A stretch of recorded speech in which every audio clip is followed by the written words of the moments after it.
নমস্কার, আমি আচার্য পলাশ। মায়ানতন্ত্রের জগতে সবাইকে স্বাগত জানাই।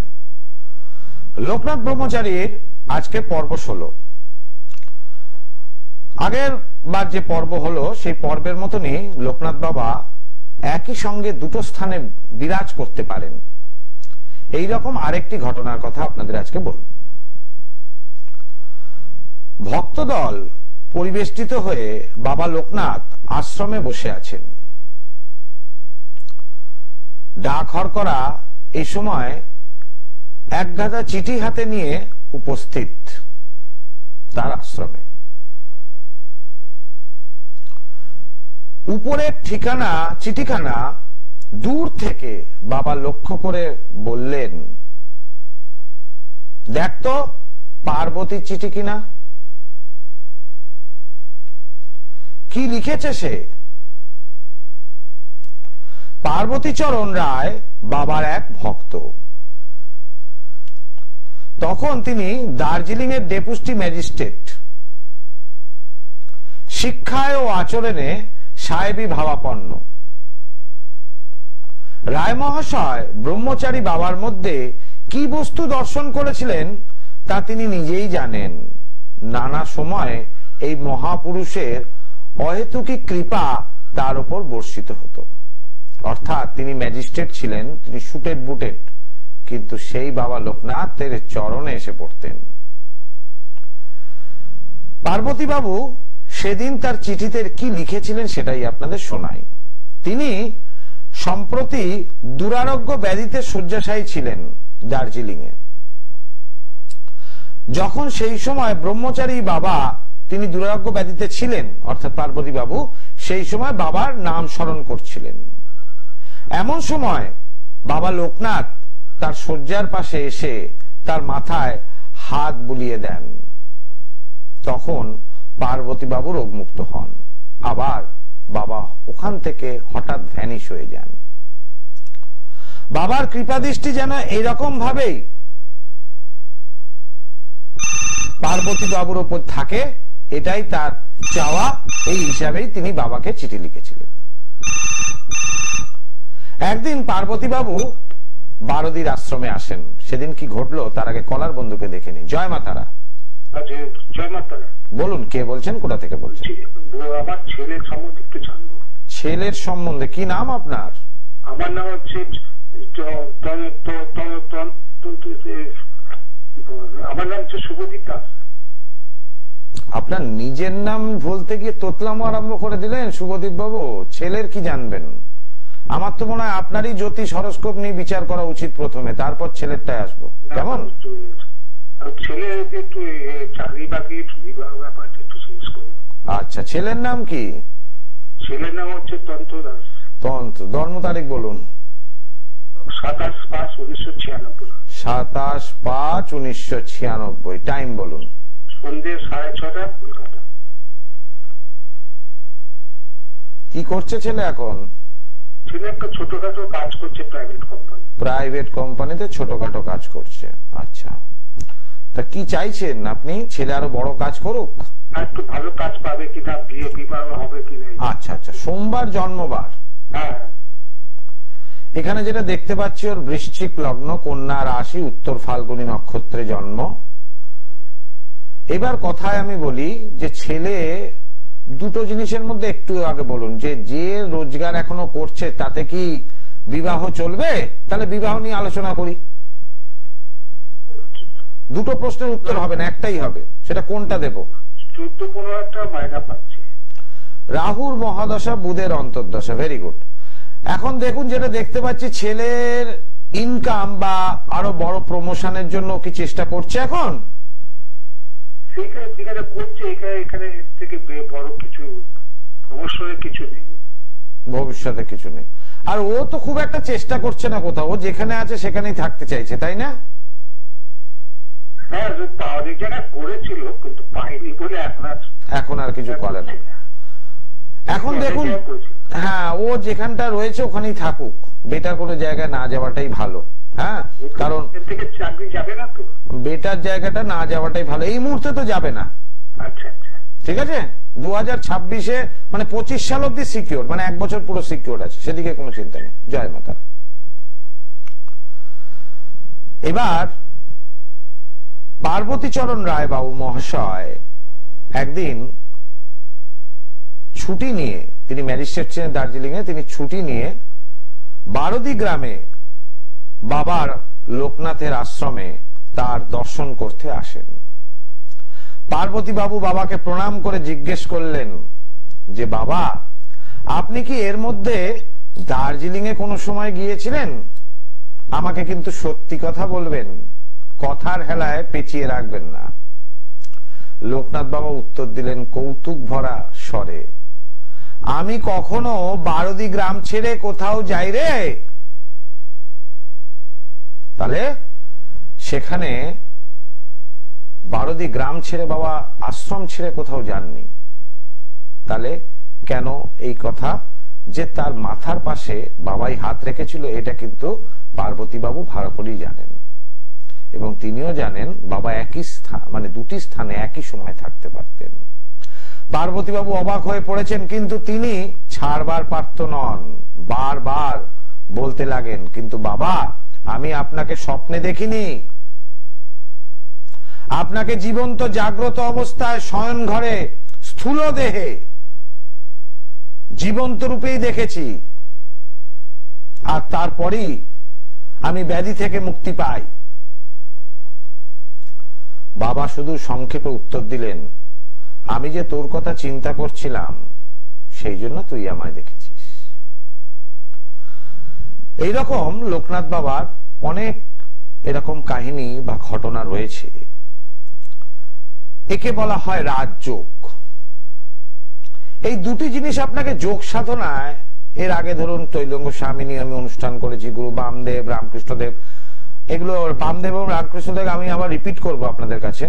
শ্যামাচরণ লাহিড়ির প্রোগ্রাম করেছি, এখন চলছে লোকনাথ বাবার প্রোগ্রাম। এই যোগ সাধনা, এই হঠযোগ আর রাজযোগ আয়ত্ত করতে 1 যুগ লাগে। এই যোগ সাধনা কি করা যায়? হঠযোগের মাধ্যমে মানুষ যে কোনো স্থানে নিজের মনকে পাঠিয়ে দিয়ে সেইখানকার কি কি ঘটনা ঘটছে সমস্ত কিছু নিজের আয়ত্তে নিয়ে আসতে পারে, যাকে বলা হয় ইন্দ্রজাল করা, মায়াজাল, ইন্দ্রজাল। এটা নিজের মনকে পাঠিয়ে সেইখানকার সমস্ত তথ্য সংগ্রহ করে নিয়ে আসে, একে বলা হয় হঠযোগ। যে কোনো লোকের শক্তি, ঊর্জা শক্তিকে চুষে নেওয়া যায় এই হঠযোগের মাধ্যমে। যে কোনো লোকের ধন সম্পত্তিও চুষে নেওয়া যায় এই হঠযোগের মাধ্যমে। তো ব্রহ্মচারী বাবা বা এই সাধকগণ এরকম বিত্তশালী লোকেদের ঊর্জা শক্তি চুষে নিয়ে যারা অপেক্ষাকৃত ব্যাধিযুক্ত তাদের কাছে পাঠিয়ে দিতেন। আবার বিত্তশালী লোকেদের থেকে ঊর্জা, তাদের ধন সম্পত্তিকে চুষে নিতেন, চুষে নিয়ে যারা সাধারণ গরিব মানুষ তাদের মধ্যে বিলিয়ে দিতেন। আর রাজযোগ জানলে কি হয়? রাজযোগ এক স্থান থেকে অন্য স্থানে আপনি বিচরণ করতে পারেন স্থূল দেহে, মানে নিজের শরীর নিয়ে, কোনো কাল্পনিক নয়। একে বলা হয় রাজযোগ। এই যোগ সাধনা আয়ত্ত করা আছে, যার জন্য মানুষকে সমস্যা মুক্ত আগে করি। আমি যে সাধকদের বাণী, তাদের জীবন কাহিনী আপনাদের গ্লোব টিভির পর্দায় যে ফোন মানে প্রচার করছি, এবং তার সাথে সাথে লাইভ ফোন ইন অনুষ্ঠান আমি অ্যাটেন্ড করি আপনাদের সামনে, এই সাধকদের 80% গুণ যদি আমার মধ্যে না আসে, তাহলে আমি তাদেরকে বাণী এই প্রচার করতে পারবো না, আপনাদের কাছে তাদের জীবন কাহিনী তুলে ধরতে পারবো না। সেই জন্য মানুষকে আগে উপকার করি, তারপর প্রতিকারের মূল্য নেই। প্রত্যেকটা ব্যক্তি জানেন যারা চেম্বারে আমার এসছেন, কারণ আমার কাছে পুজোর খরচা, এর খরচা, তার খরচা, ওর খরচা কিছুই লাগে না। আমি মানুষকে আগে উপকার করি, এটা মানুষও জানেন, তারা জানেন ভালো করি। এই কিভাবে হয়? এই যে ঊর্জা শক্তিকে চুষে নিতে হয়। যাদের অর্থনৈতিক সমস্যা, ধনী ব্যক্তিদের কাছ থেকে চুষে নেওয়া যায়। আমার কাছে তাদের আশা নিয়ে আমার কাছে যে সমস্ত ভক্তরা আসে তাদের কাছে বিলিয়ে দিতে হয়। অবশ্যই আমি ভক্তদের মঙ্গল করি।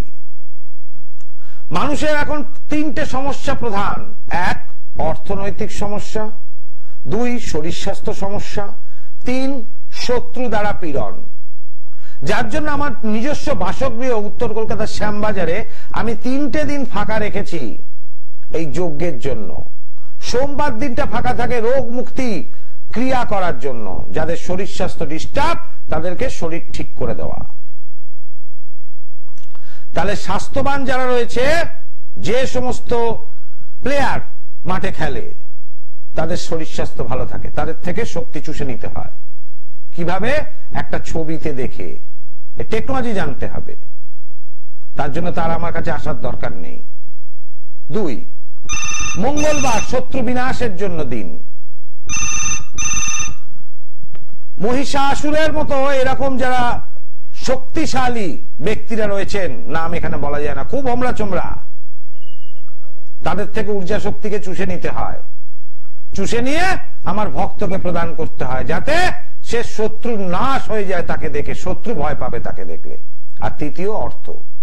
যারা বিশাল প্রতিপত্তিশালী আমার কাছে তারা আসেন না, তাদেরকে টিভিতে এমনিতে সিনেমায় দেখা যায়। সেই প্রতিপত্তিশালীদের থেকে তাদের অর্থ ধন সম্পত্তি চুষে নিয়ে বৃহস্পতিবার যে যজ্ঞ হয় সেখানে ভক্তদের মধ্যে বিলিয়ে দিই, যাতে তাদের আর্থিক উন্নতি হয়। একে বলা হয় হঠ যোগ। এই যোগ সাধনা না থাকলে তন্ত্র সাধনায় পারদর্শিতা আসে না। যোগ সাধনার ফলে বাক সিদ্ধতা, অর্থাৎ মুখ থেকে যেটা বলবে সেটা ঘটবেই ঘটবে। আর হাত যশ, যে হাত দিয়ে কাজ হবে সেই হাত 100% মানুষ উপকার পাবেন। এই হচ্ছে তারাপীঠ যজ্ঞে বাক সিদ্ধতা, মন্ত্র উচ্চারণে ক্রিয়া এবং সাকল্য দ্বারা যে যজ্ঞে আহুতি প্রদান, এই হাত যশ, এই হাত যশের ফলে মানুষ উপকার পান। আগে আমি কলার বন্ধুকে দেখে নি। জয় মাতারা। জয় মাতারা। বলুন, কে বলছেন, কোথা থেকে বলছেন? আমি অনন্ত সিং বলছি, হুগলি থেকে। কি নাম বাবা বললে তোমার? অনন্ত সিং। অনন্ত সিং। ও, অনন্ত সিং। বলো, জন্ম তারিখ বলো তোমার। 28/7/97। টাইম? 3:30 AM। আচ্ছা, একদম রাত্রিবেলা জন্মেছো, তাই তো? হ্যাঁ হ্যাঁ, রাত্রে। জন্মস্থান কোথায়? হুগলি। আচ্ছা, রবিবার রাত্রে, ইংলিশ মতে সোমবার, বাংলা মতে রবিবার, তাই কি? হ্যাঁ হ্যাঁ, ইংরেজি সোমবার ছিল। তোমার মিথুন লগ্ন, মেষ রাশি, ভরণী নক্ষত্রে জন্ম। প্রশ্ন কি বলো? প্রশ্ন কর্মজীবন সম্পর্কে জানতে চাই, আর বাধা বিপত্তি কি আছে। কর্মজীবন জানতে চাও, তাই তো? হ্যাঁ হ্যাঁ। তুমি এখন কি কর্ম করছো বাবা? এখন তো আমি অফিসিয়ালি কাজ করছি। কি অফিসিয়ালি কাজ করো? একটা নিউজ চ্যানেলে কাজ করি। হ্যাঁ, নিউজ চ্যানেল। কি বুঝলাম না? News channel. নেট চালাও? হ্যাঁ, নিউজ চ্যানেল। আচ্ছা আচ্ছা, ঠিক আছে। এখন তুমি কি কাজের জন্য অন্য কোথাও চেষ্টা করছো, আরো বেটারমেন্টের জন্য? হ্যাঁ, এখন অন্য কাজে যেতে চাইছি। আচ্ছা, এখন দেখো তোমার সময়টা ভালো আছে। 2026 সাল অব্দি তোমার ভালো সময় আছে, তুমি কর্ম পরিবর্তন করতে পারবে, কোনো সমস্যা হবে না। ঠিক আছে? জয় মাতারা। দর্শক বন্ধু, কোনো কিছু জানার জন্য আমার চেম্বার আসার দরকার নেই। আমি গ্লোব টিভিতে আপনাদের অনুষ্ঠান করি, ফ্রি কনসালটেন্সি দিই, এবং সেটা টোটালি ফ্রি থাকে, কোনো চার্জেস রাখে না, এবং যেটা বলি সেটা পারফেক্ট এবং স্পেসিফিক। আর যাদের একমাত্র সমস্যা রয়েছে তারাই চেম্বারে আসুন, কারণ আমি চেম্বারে পারিশ্রমিক নিয়ে দেখি। জানার জন্য টিভি অনুষ্ঠান ফ্রিতে যথেষ্ট। এক কৌতূহল অনেকের থাকে, অনেকে সত্যি সত্যি জানতে চাইছে, অনেকের কৌতূহল আছে, যার জন্য টিভির অনুষ্ঠান ঠিক আছে। কিন্তু চেম্বারে আসতে গেলে পারিশ্রমিক নিতে হয়, কারণ বিনা পয়সায় মানুষকে দেখলে কিছু লোক কাজ নেই কাম নেই ঢুকে পড়বে, নিয়ে যাদের দরকার তারাই উপকার পাবেন না। সেই জন্যই পারিশ্রমিকটা রাখা, নইলে মানুষের উপকারের জন্য কোনো অর্থই আমার কাছে খরচ হয় না। জয় মাতারা। বলুন, কে বলছেন, কোথা থেকে বলছেন? আমি ঝুমা দাস বলছি, শিয়ালদা থেকে। ঝুমা দাস শিয়ালদা থেকে বলছো, তাই তো? হ্যাঁ। আচ্ছা ঝুমা, কি জানবে তুমি বলো? মেয়ের বিষয়ে জানবো একটু। আচ্ছা, জন্ম তারিখ মেয়ের? 29 মার্চ 2016। 2016, 8 বছর বয়স তো। হ্যাঁ। আচ্ছা, কোন ক্লাসে পড়ছে ও? 3-তে পড়ছে। 8 বছর বয়স, 3-তে পড়ছে। কি জানবে ওর? পড়াশোনা করে। আরে ক্লাস 3-তে পড়ছে, পড়াশোনা কি জানবে? হ্যাঁ, পড়াশোনা মনোযোগ নেই স্যার। আরে মনোযোগ নেই, বাচ্চারা চঞ্চল হবে, এটা তো স্বাভাবিক। তাকে বুঝিয়ে পড়াতে হবে তো। স্থির না মনটা। হ্যাঁ, বাচ্চারা চঞ্চল হবে তো। বাচ্চারা স্থির ভালো? বাচ্চারা তো চঞ্চল হবে। আরে যদি তো তুমি যদি ধীরে কাউকে বলো যে 1 গ্লাস জল দে, ও আবার আরেকজনকে বলবে, সে আবার আরেকজনকে বলবে। আর একটা বাচ্চাকে বলে দেখো যে আমাকে 1 গ্লাস জল দে, তো তোমার সামনে 2 গ্লাস জল এনে রেখে দেবে। তো বাচ্চারা চলচল হবে না, তো ধীর হবে। জয় মা তারা। এই যে আমি ক্রিয়াগুলো করি, ঈশ্বরের দূত মানে মা তারার কাছে সংবাদ পাঠানো, এই যে ধারণ ছাড়া প্রতিকার হয়, যে আত্মাদের প্রেরণ করি এই কাজের জন্য, তারা বাচ্চা থাকে, অর্থাৎ বাচ্চা ভূতেদের দিয়ে কাজ করি আমি। কেন? এদের মধ্যে স্পিরিট খুব বেশি, সঙ্গে সঙ্গে দ্রুততার সাথে কাজ করে দেবে। আর ধীরে ভূতকে ডাকলে সে বলবে এখন পাচ্ছি না, খুব ঠান্ডা, কষ্ট হচ্ছে, এই অবস্থা খারাপ, পরে যাব, কাজ হতে চায় না। আর বাচ্চাদের দিয়ে কাজ করালে খুব তাড়াতাড়ি কাজ হয়। এই টেকনোলজি জানতে হবে। মা তারার অত দূর থেকে কারোর জন্য নিচে নামেন না তিনি, তার কাছে সংবাদ প্রেরণ, অর্থাৎ এই কমিউনিকেশন লিঙ্ক। যে তান্ত্রিকের যত পাওয়ারফুল, সেই তান্ত্রিকের কাজ তত তাড়াতাড়ি হয় এবং এক চান্সে। জয় মা তারা। জয় মা তারা। বলুন, কে বলছেন, কোথা থেকে বলছেন? মালদা থেকে বলছি, আমার নাম প্রকাশ পোদ্দার। মালদা থেকে বলছেন প্রকাশ পোদ্দার, বলুন কি জানতে চাইছেন? এই জন্ম তারিখ 11/12/1973। টাইম হচ্ছে সকাল 12টা। জন্মস্থান মালদা। সকাল 12টা তো কোনোদিন শুনিনি বাবা। দুপুর 12টা শুনেছি, আর রাত্রি 12টা শুনেছি। 12টা AM। 12টা AM? 12টা AM হলে তো রাত্রি 12টা, আর দুপুর 12টা হলে 12টা PM। কোনটা ধরবো বলো? তাহলে 12টা PM। আচ্ছা, জন্মস্থান কি মালদা? হ্যাঁ। প্রশ্ন কি বলো? ওই আপনার ওই প্রবলেম, আর প্রমোশন হচ্ছে না। প্রমোশন হচ্ছে না? কিসে প্রবলেম? প্রমোশনে রিলেটেড প্রবলেম। মঙ্গলবার জন্মবার? হ্যাঁ। মঙ্গলবার জন্মবার, মীন লগ্ন, মিথুন রাশি, আদ্রা নক্ষত্রে জন্ম। প্রমোশন হচ্ছে না, কতদিন ধরে চেষ্টা করছো? অনেকদিন হয়ে যাচ্ছে, মানে গ্রুপ সি প্রমোশন হচ্ছে না। আচ্ছা, এখন প্রমোশন এসে যাবে, ঠিক আছে? আচ্ছা, এখন প্রমোশন এসে যাবে। জয় মা তারা। এই যে অনেকে এসে বলে যে আমার ছেলেকে কিছু পড়ানো যাবে না, আমার মেয়েকে কিছু পড়ানো যাবে না, আমার স্বামীকে কিছু পড়ানো যাবে না, আমার জামাইকে কিছু পড়ানো যাবে না, আমার বৌমাকে কিছু পড়ানো যাবে না, কিন্তু কাজ করতে হবে। কিভাবে? এই ধারণ ছাড়া প্রতিকার। এই যজ্ঞেতে যে সাকল্য ব্যবহার হয় সন্তানদের বশ করার, অর্থাৎ মানুষ করার। সন্তান যদি খারাপ হয়ে যায়, এমন কারোর সাথে সম্পর্ক করেছে যাকে পাতে দিতে পারছেন না, তাহলে তার সাথে সম্পর্কটা কাটান করতে হবে। আর আপনাদের সঙ্গে সন্তানের মিলন বশীকরণ, এই বশীকরণ কিন্তু খারাপ নয়, এটা সন্তানকে বশীকরণ হচ্ছে যাতে কুপথে না যায়। সেই সন্তান ক্রিয়ার জন্য এক প্রকার সাকল্য থাকে, আবার স্বামী স্ত্রী বশীকরণের জন্য আরেক প্রকার সাকল্য। গৃহে যদি বাস্তুদোষ কাটাতে হয় তার জন্য সাকল্য আরেক, শত্রু নাশের জন্য সাকল্য আরেক। তাহলে এই সাকল্যের গুণাগুণ কি আছে? যজ্ঞে যখন এই সাকল্য বিভিন্ন দ্রব্য দ্বারা তৈরি এই সাকল্য যখন প্রয়োগ হয়, তখন এই অগ্নি থেকে যে ধোঁয়া উৎপন্ন হয় তার থেকে সেন্ট বেরোয়, গন্ধ।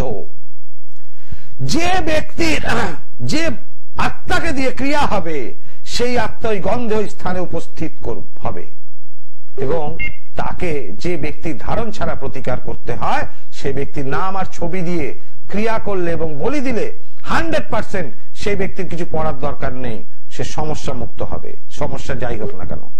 আর সব তন্ত্র বারবার, মায়াংতন্ত্র একবার করতে গ্রহের প্রতিকার আচার্য পলাশের মেটাল ট্যাবলেটের জুড়ি মেলা ভার 100%। এই মেটাল ট্যাবলেট আমার খেতে হয় না, পড়তে হয়। এই মেটাল ট্যাবলেট ধারণ করার সঙ্গে সঙ্গে মানুষ সমস্যা মুক্ত হন। আমি আগে কলার বন্ধুকে দেখে নি। জয় মা তারা। জয় মা তারা। জয় মা তারা, কে লাইনে আছেন? লাইনটা কোনো কারণে কেটে গেল, যাই হোক। তন্ত্রক্রিয়া পারদর্শিতা অর্জন করতে গেলে প্রথমে একজন ভালো মানুষ হতে হবে। ফার্স্ট, একজন ভালো মানুষ হতে পারলে তবেই একজন ভালো জ্যোতিষী হতে পারবেন, একজন ভালো মানুষ হতে পারবেন, ভালো তান্ত্রিক হতে পারবেন। ভালো জ্যোতিষী কি করেন? মানুষের অর্থের, প্রত্যেকটা মানুষেরই প্রয়োজন, পাগল ছাড়া কেউ বলবে না অর্থের প্রয়োজন নেই, কিন্তু অধিক অর্থ অনর্থের মূল। নিজের ক্লায়েন্টকে ঠকিয়ে অর্থ উপার্জন হচ্ছে সব থেকে বড় পাপ, যার জন্য সাধনা থাকলে মানুষের উপকারে এমনি আসবে। যদি যে প্রকৃত তান্ত্রিক, সেই প্রকৃত তান্ত্রিকের জন্য তার ক্লায়েন্ট থেকে টাকা নিতে হয় না, তার অর্থ চুষে নেওয়ার জন্য প্রচুর স্থান থাকে। নিয়ে দরিদ্র ভক্তদের মধ্যে বিলিয়ে দিতে হয়, মধ্যবিত্ত ভক্তদের মধ্যে বিলিয়ে দিতে হয়। চাকরিতে ইনক্রিমেন্ট হচ্ছে না, পাঠিয়ে দিতে হয় তার কাছে অর্থ ভান্ডার, তার প্রমোশন হবেই হবে। প্রত্যেকটা ব্যক্তি এসে আমার কাছে উপকার পেয়েছেন, একজনও বলবেন না যে উপকার পাননি, নট এ সিঙ্গেল, একজনও বের করতে পারবেন না। আমার জীবনের মূল উদ্দেশ্য এই সাধনায় যে সাধারণ মানুষ, গরিব মানুষদের উপকারে আসব। আমি কিন্তু একাধিক জায়গায় ঘুরে ঘুরে চেম্বার করি না। আমার নিজস্ব বাসগৃহ উত্তর কলকাতা শ্যামবাজার, কলকাতা স্টেশন, আরজিকর হসপিটালের কাছে নিজস্ব গৃহ, ওখানে। সেখানে আমাকে শনিবার আর রবিবার পাবেন। এক্সট্রা মাত্র 2টি চেম্বার, এক হচ্ছে ব্যারাকপুরে বসি বুধবার, আর হাওড়া ময়দানে শুক্রবার। অমাবস্যায় আমি তারাপীঠে থাকি, তখন কেউ যদি দেখাতে চান দেখে নি, নচেত মা তারার কাছে যাই আমি যজ্ঞ করতে, আমাদের ভক্তদের মঙ্গলের জন্য। আর আমার গৃহতে প্রতি পূর্ণিমায় তো যজ্ঞ হয়, তার সঙ্গে সঙ্গে প্রতি সপ্তাহে সোম, মঙ্গল, বৃহস্পতি আমি ভক্তদের উদ্দেশ্যে রেখেছি যাদের আর্থিক সমস্যা বৃহস্পতিবার, যাদের শত্রুর সমস্যা মঙ্গলবার, আর যাদের রোগ মুক্তি হচ্ছে না, শরীর ভালো হচ্ছে না, তাদের জন্য সোমবার যজ্ঞের আয়োজন। প্রত্যেকটা মানুষ আমার কাছে এসে উপকার পেয়েছেন এবং 100% একজনও বলতে পারবেন না যে আমার কাছে উপকার পাননি। জ্যোতিষ শাস্ত্রের বিচার এতখানি আমার পারফেক্ট, এতটা পারফেক্ট এবং নির্ভুল যে ড্যামেজটা কোন জায়গায় হয়েছে ধরতে পারি।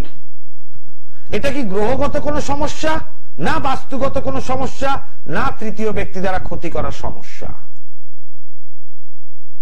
যদি গ্রহ দ্বারা সমস্যা হয় তাহলে গ্রহের প্রতিকার, যদি বাস্তু দ্বারা সমস্যা হয় তাহলে বাস্তুর প্রতিকার, আর যদি তৃতীয় ব্যক্তি দ্বারা ক্ষতি করে তাহলে সেই তৃতীয় ব্যক্তি শত্রু বিনাশ করলে তবেই কি মানুষ রোগ মুক্তি বা সমস্যা মুক্ত হবেন। প্রসাদ প্রসাদ বলে অনেকে অনেক কিছু খাইয়ে দেয়, আর আপনারা প্রসাদ ফেলবো, ঠাকুর পাপ দেবেন, সেই প্রসাদ বলে খেয়ে ওষুধ করে দেওয়া হয়েছে পেটে, তারপর থেকেই সমস্যা শুরু।